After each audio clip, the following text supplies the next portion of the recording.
Bonjour à toutes et à tous. Avant toute chose, je souhaitais remercier Diana Boismoreau pour son invitation à participer à cette université d'hiver. Je remercie également Daniel Kern qui anime cette session sur la transition énergétique et le mix énergétique pour répondre aux enjeux climatiques.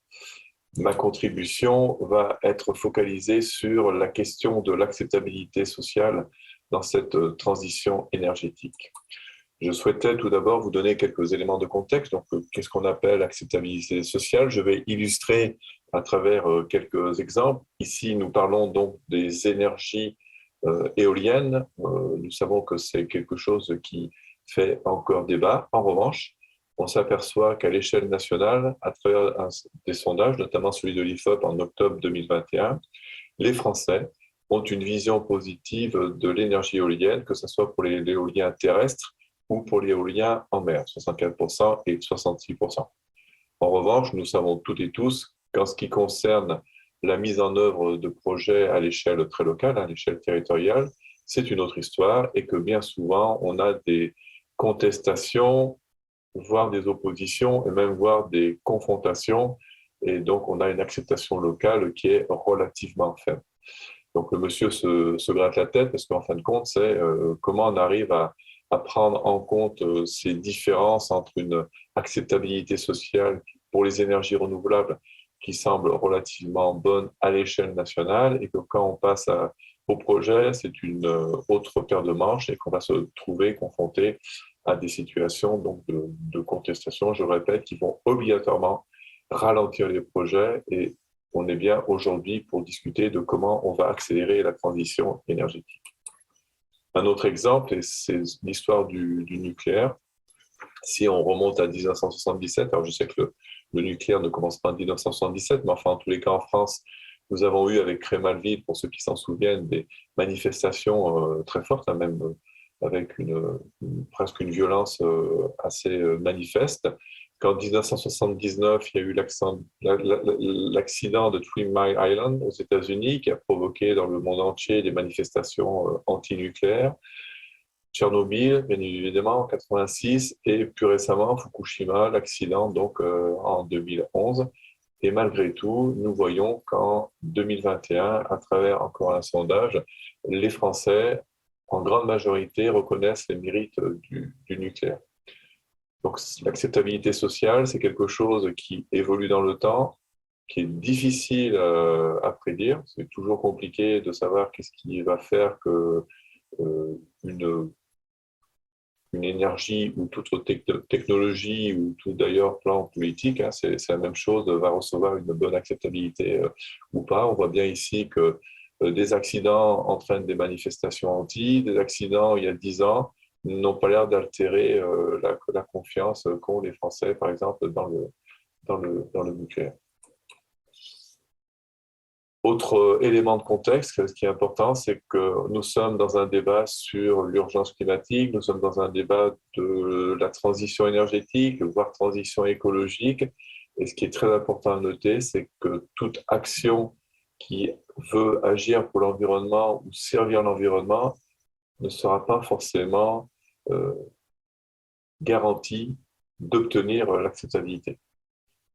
L'exemple que je vous montre, hein, vous connaissez tous, la volonté du gouvernement français de réduire notre participation, si je peux parler comme ça, au dérèglement climatique en limitant le CO2, s'est transformé, donc l'outil qui avait été choisi, ce sont des taxes, donc des taxes notamment sur les carburants, et on a eu une réaction d'une partie de la population qui s'est retrouvée très rapidement dans une situation qu'elle ne souhaitait pas, qu'elle ne voulait pas, et donc qui a entraîné des points de manifestation, de mécontentement qui se sont transformés en points de contestation, d'opposition, voire de confrontation très, très fort, alors qu'une partie de la population était plutôt, elle, dans une démarche de marche pour le climat, et donc bien évidemment d'une très forte acceptabilité, très forte acceptation de réduire toute émission de CO2.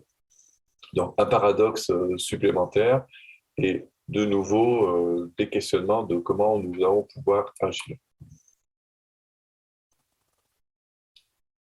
Nous sommes donc dans une situation qui, à l'échelle de la mise en œuvre des projets, là, on a bien vu que quand on reste sur quelque chose de très diffus, sur une intention, on a une relativement bonne acceptabilité. En revanche, quand on descend à l'échelle de la mise en œuvre d'un projet, donc sur le territoire, c'est toute autre chose qui se met en place.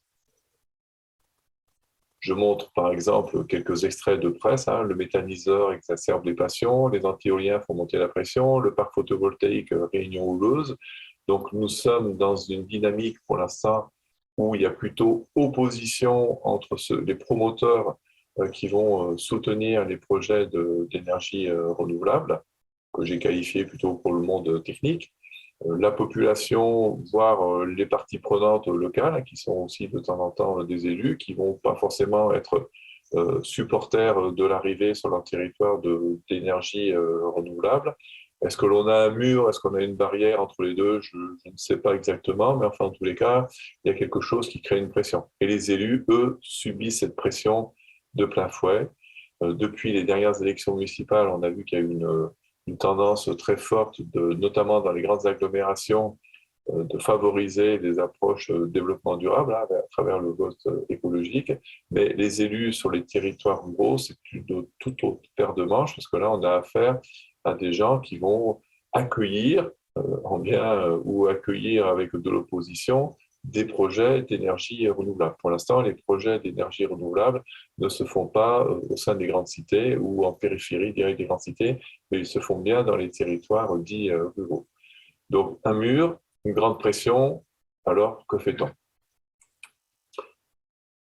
Je me permets à cette question d'apporter trois bonnes nouvelles. La première, c'est que l'acceptabilité est partagée. Donc ça, ce sont un résultat ici des travaux de R&D que nous avons menés avec les laboratoires de sociologie de Toulouse, de l'université du CNRS avec l'aide de l'ADEME. Et nous avons donc bien identifié le fait que dans cette dynamique qui cherche à obtenir au moins localement l'appropriation locale, le projet était aussi bien impliqué que le territoire et ses parties prenantes. 50-50, bon, bien évidemment, ce n'est pas une science exacte, ce sont des ordres de grandeur, mais c'est très important, parce que ça veut dire que si on arrive sur un territoire qui est très remonté, il n'y a que 50% de l'acceptabilité qui est bloquée. Ça veut dire que les 50 autres pourcents, il faut aller les chercher sur le projet en lui-même. La deuxième bonne nouvelle, c'est que l'on connaît les leviers pour faciliter l'acceptabilité ou tout du moins l'appropriation locale des projets.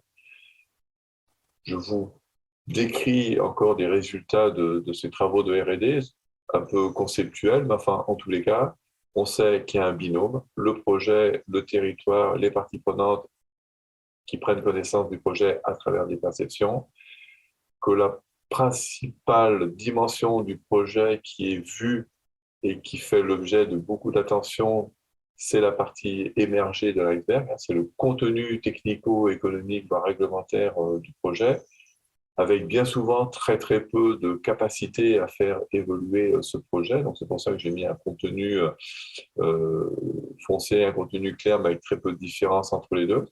En revanche, les travaux de recherche qu'on a menés avec les sociologues nous montrent qu'il y a deux autres dimensions qui vont rentrer en compte dans cette acceptabilité, que sont les relations entre le projet et le territoire, les parties prenantes, et le portage du projet. Portage et gouvernance, ce sont des choses qui sont très proches. Et l'idée, bien évidemment, c'est d'agir sur tous les leviers, c'est-à-dire pas uniquement d'essayer de limiter la mauvaise perception des projets en essayant d'intégrer, par exemple, dans le paysage au mieux le projet. Bien sûr que c'est quelque chose qui va favoriser, mais on voit bien que ce n'est pas suffisant, puisque si on travaille à 100% le contenu du projet, on n'a fait qu'un tiers du chemin. Il reste, en termes d'acceptabilité, il reste encore à travailler sur les relations et il reste à travailler sur le portage. Alors bien évidemment, tout ça peut être vu en négatif, mais tout ça peut être vu en positif. C'est-à-dire que les leviers sont connus, ils existent. Même si un projet techniquement est très contraint, il y a vraiment des leviers qui peuvent peser très très fort dans la capacité à créer une nouvelle dynamique et à faire évoluer les perceptions et donc à faire évoluer l'appropriation locale.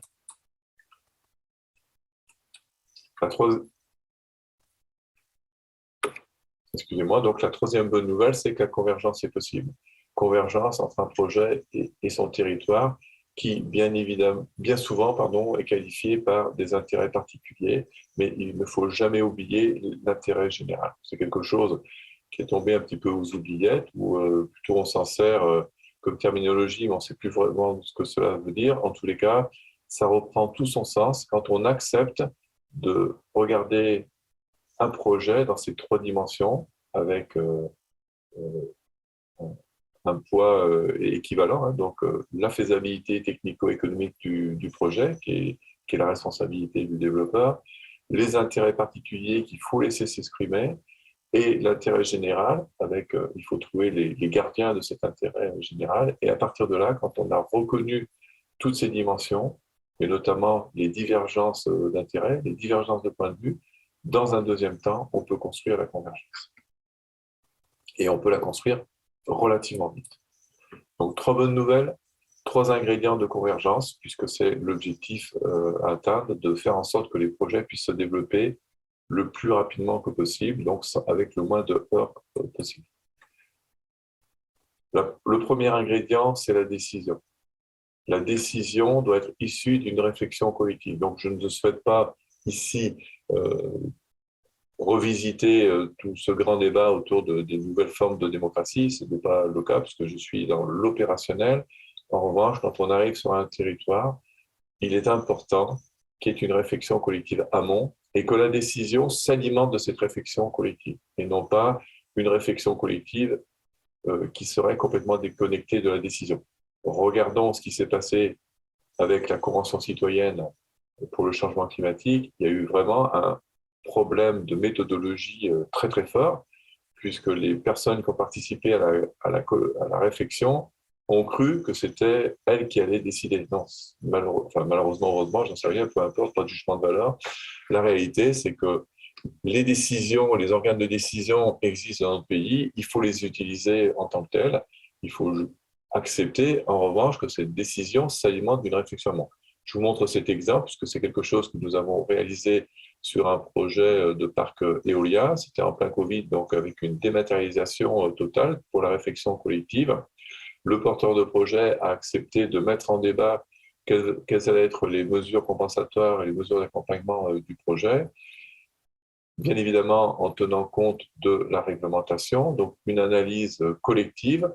Et fait très surprenant, c'est que la municipalité qui avait changé souhaitait prendre le plus de distance par rapport au projet, ne voulait pas s'en mêler. Et quand ils ont vu remonter du territoire des propositions, que ces propositions étaient analysées objectivement, ils ont décidé de faire une délibération pour choisir les propositions qui justement relevaient de l'intérêt général de la commune. Le deuxième ingrédient, c'est process. Je vous montre ici l'exemple d'un projet qu'on a suivi il y a plusieurs années déjà, qui était donc un projet de stockage du CO2 d'un des hauts fourneaux de Florange piloté par ArcelorMittal. Le porteur de projet, le responsable du projet de stockage de CO2 était complètement tétanisé. Pourquoi? Parce que la capture des fumées de l'usine, c'était dans l'usine, donc zéro inquiétude.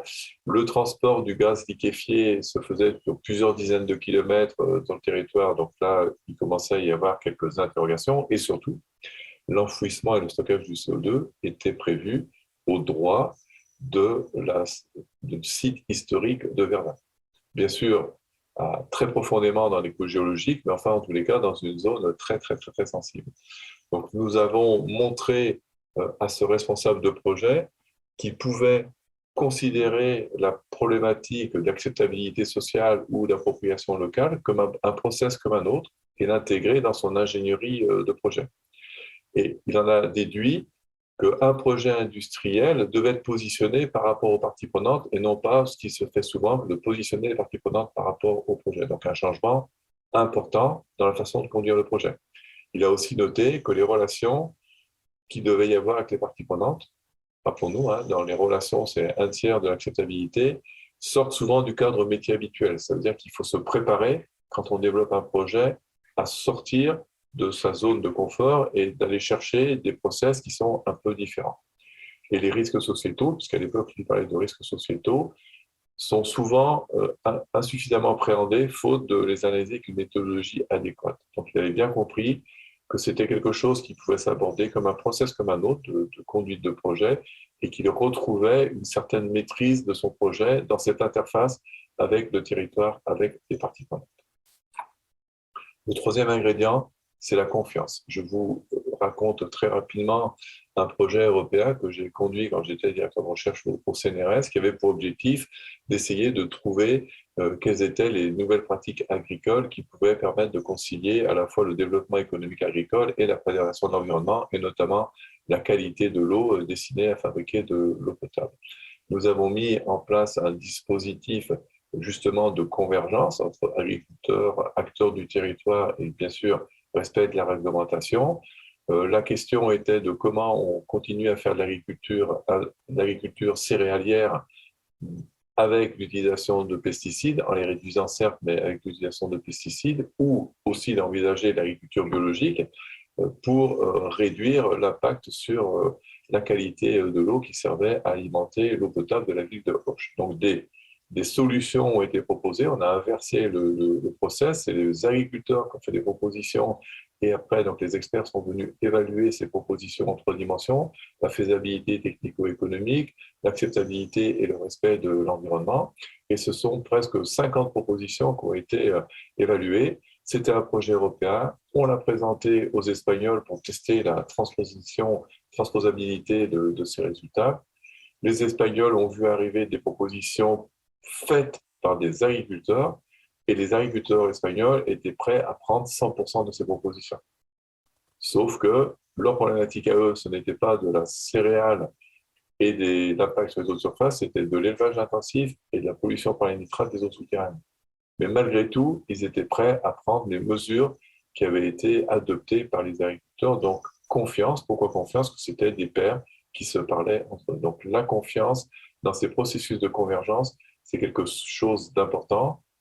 Sauf que la confiance, ça ne se décrète pas, ça se construit et ça se gagne. Je vous remercie, je vous remercie de votre attention. J'espère que cette intervention, malgré le peu d'interactivité, puisque c'est un enregistrement, permettra d'alimenter votre réflexion, que je souhaite la plus fructueuse que possible, parce que bien évidemment, nous sommes dans l'urgence d'activer cette fameuse transition énergétique, donc de développer très très rapidement des projets qui vont produire de l'énergie pour qu'on acquiert cette indépendance que l'on a de moins en moins. J'insisterai juste avant de terminer que l'urgence ne doit pas nous faire oublier la problématique de l'acceptabilité sociale. Elle sera toujours là, quelles que soient les contraintes que nous avons, et changeons nos façons de travailler. Les leviers, nous les connaissons, les process, nous les connaissons. La décision doit être un peu modifiée, mais laissons aux décideurs leur place qui est de décider. Merci à toutes et à tous et très bonne journée.